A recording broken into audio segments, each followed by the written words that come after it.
Hierdie program word geborg deur DigiCards. Dis 'n lieflike dag hier op Wêreldsbaai en ons kuier in die tuinroete. Vandag het Janie Moelman gaan kuier by Blou Kombuis in Kleinbrak Rivier, waar hy met die nimmerlike legende Blakkie Swart gesels het.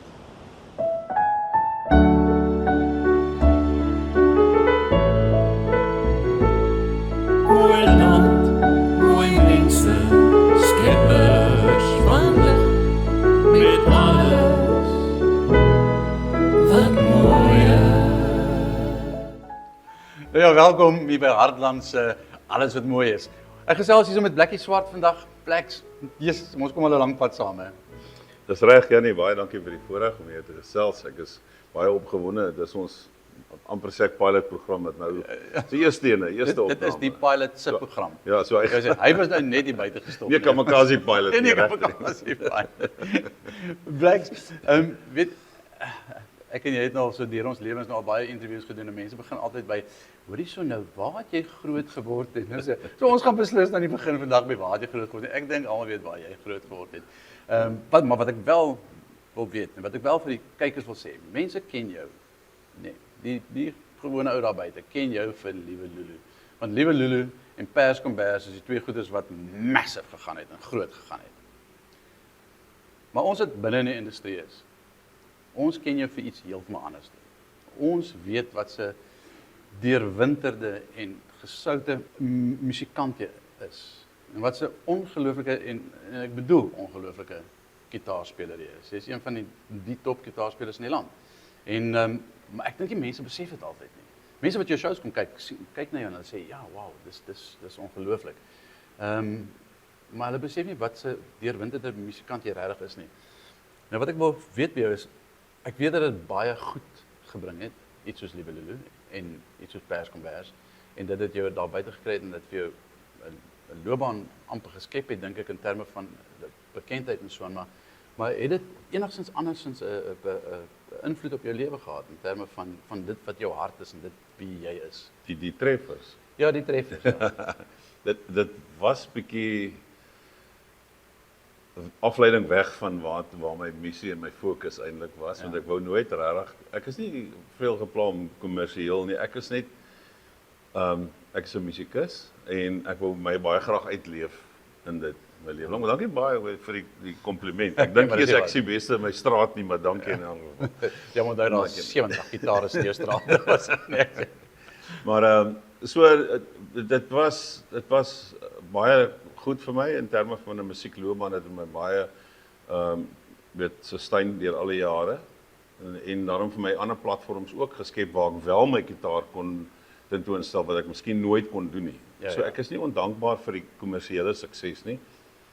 Die downside van dit is dat die mense tag jou vir dit, jy weet. Ja, en selfs nou nog, ek het nie 'n probleem mee, ek dink dit is wat jy doen. Jy weet, elke kunstenaar wat treffers gehad het, moet sy treffers doen, dis wat dit is. Jy weet, jy kan nie jou rug op dit draai nie. Ja, absoluut. Maar baie keer raak dit voel so asof dit jou consume. Jy kan niks anders, jy kry nie kans om te groei nie, want dit is al wat jou, die tag wat jy op jou rug dra.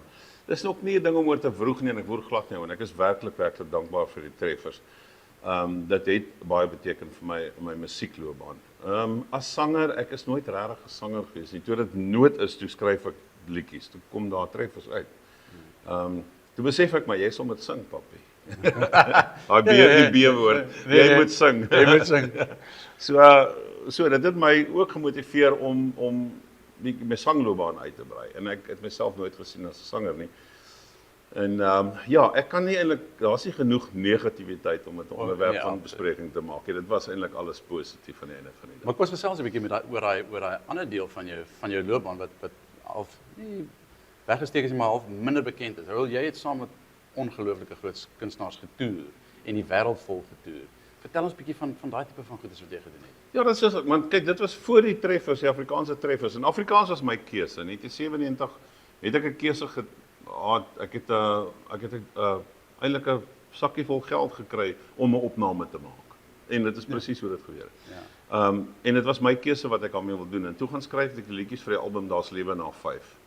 En dit was als oorspronklike musiek en dit was my debuutalbum, bietjie blues, bietjie country. Dit was die styl waarin ek gemaklik was en baie graag wou. Maar Afrikaans is daai stadium ook maar half en half uitgekry as 'n kombuistaal en die musiek, daar was nie gemeenskapsradio, daar was nie dit, daar was nie internet nie, daar was nie dit nie. Jy weet ons is regtig half gesukkel. Dit was nie vir die huisgenoot rapport was nie, dan weet ek nie of ons ooit blootstelling sou kry nie. Hier en daar is 'n radiostasie wat daai musiek gespeel het, maar dit het nêrens gegaan nie. En toe maak ek die keuse om aan kommersieel te gaan en dit het gewerk. Maar na so 2 of 3 albums toe wonder ek, is dit nou regtig wat jy wou doen? Het jy nie jouself nou gekruisig hier? Maar die musiekding voor daai ek dwaal nou, voor die treffers was ek maar bekend. Ek was 17 jaar professionele musikant, kunstenaar, weet gitaris, verwerker, produksieleier en voordat ek vir myself begin skryf het. En toe het ek getoer saam met 'n magdom kunstenaars, want ek was 'n ateljee musikant. Ek het byvoorbeeld saam met Brenda Fassie en Hot Sticks en hierdie ons opnames gedoen. Hot Sticks Mabuso. Ja, daai ene. En daai so as hulle album uitgebring het, dan toer hulle met hom. Dit was enorm daai tyd, jy sal onthou. En dit het ook Mark Alex was maar eintlik my groot deurbraak in die etniese mark, want dit was meer Europese klank, meer house tipe van jazzy klank. Daar was 'n naam vir dit daai tyd, ek kan nie onthou nie. Maar nietemin ek het gitaar gespeel op die album en op Brenda Fassie se album en toe toer ek saam met hulle. En dit is nou al die jare nadat ek ateljeewerk gedoen het vir Lucas Marie. Boeremusiek, ek was altyd na my hart. Ek het groot liefde vir boeremusiek en passie. En ek het baie opnames gedoen saam met groot. As jy Hansie Rood, Mani Bodenstein, Nico Kaas, Nico van Rensburg, Dirkie Smit, al die legendes. Ja. So ek het dan my voorreg gehad om uit te draf saam met hulle ook. En jy weet as ek op hulle album speel en is tevrede met jou werk, next no time, dan word jy geboek vir shows. Ja. En gigs saam met hulle. So dankbaarheid. Nee, dit is fantasties. Maar jy's nie alleen 'n musikant nie, jy's 'n kranige besigheidsman ook. En dit onthou ek van ek en Blyk het ons saamgebly aan Hartbeespoortdam. Swamp, Hartbeespoort. Ja, Hartbeespoortfontein Paradam. Ja, dis daai ene. Maar ons en daar het jy begin met 'n restaurant Lulu's. Hoor, voor dit het ek al 4 ander plekke gehad. Ek weet, ja. So ek was al nog altyd betrokke. Ek het altyd 'n side hustle gehad. Ek het ook musiekwinkels gehad. Ek het ook 'n produksiemaatskappy gehad en publishing gedoen het vir etniese kunstenaars.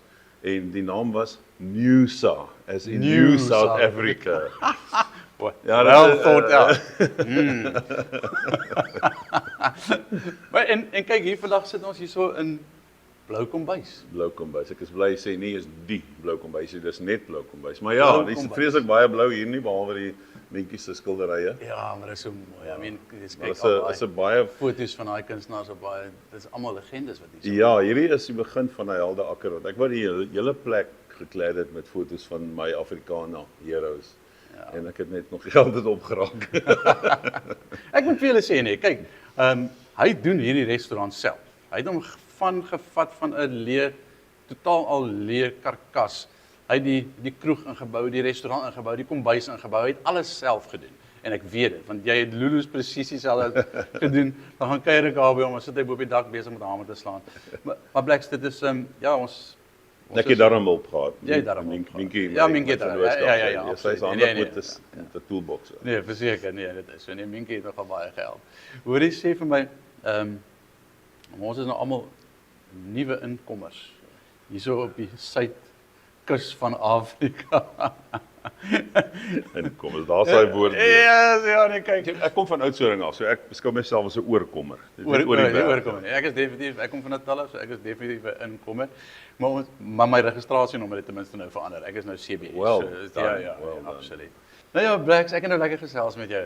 Ek hoop julle gaan happy wees. Ek weet julle gaan happy wees en ek weet julle is al reeds happy so in die suidkus van Afrika. En weet julle kan gerus 'n draai kom maak by Blou Kombuis. Want jy gaan die lekkerste kos kry, daai bakkies. Onthou daai bakkies wat julle van Lulu's af saamgebring het. Ja. Hierdie hele ding. Dis net hierdie kos binne die bakkie en die bakkie. Dankie vir die bemarking. Ja. En jy gaan die beste live music sien. So hier van die tuinroete se kant af, lekker bly.